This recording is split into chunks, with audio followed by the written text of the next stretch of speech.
Patrimoine. Salut sur vous.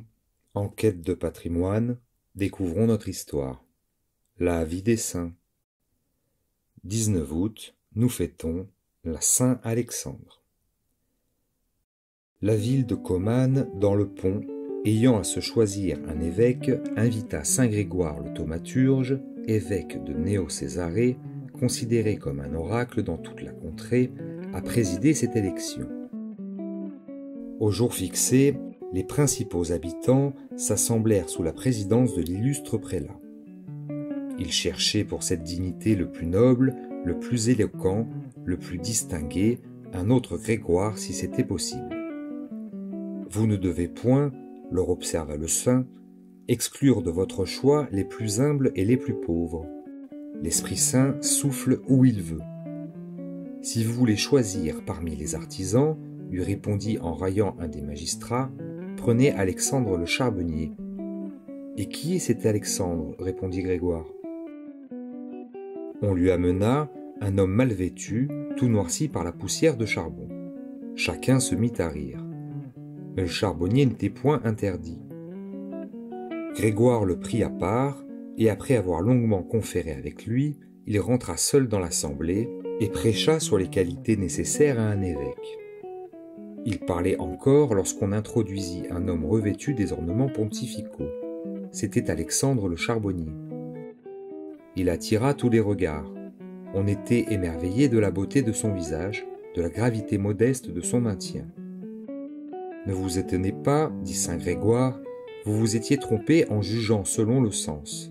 Le démon voulait rendre inutile ce vase d'élection en le tenant caché. » Alexandre, ayant été aussitôt élu et sacré, adressa aux assistants un discours peu orné, mais solide et plein de sens, qui produisit le plus grand effet. En effet, on croit généralement qu'Alexandre, d'une naissance honorable, après avoir étudié les lettres et la philosophie, s'était fait chrétien, avait vendu ses biens pour en distribuer le prix aux pauvres, puis avait quitté son pays natal et embrassé par humilité et mortification la profession sous les haillons de laquelle le thaumaturge sut le discerner. C'est ce que nous lisons dans le martyrologue romain.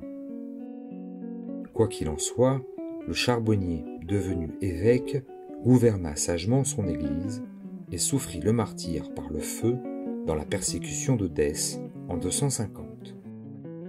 Le martyrologue romain en fait mention le 11 août. 19 août, Saint Jean-Eudes, confesseur. Jean-Eudes naquit à Ary, au diocèse de C, Normandie, en 1601 et fut ordonné prêtre en 1625 chez les oratoriens, où il fut profondément marqué par l'influence de ses maîtres, le père de Bérulle et le père de Condren.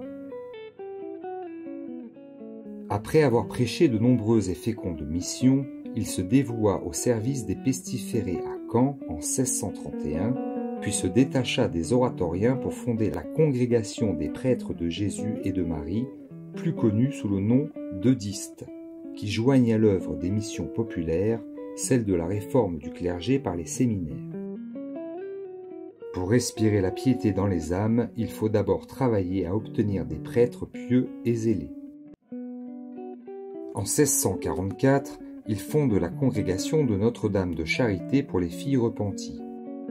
De cette congrégation sortira celle du Bon Pasteur d'Angers.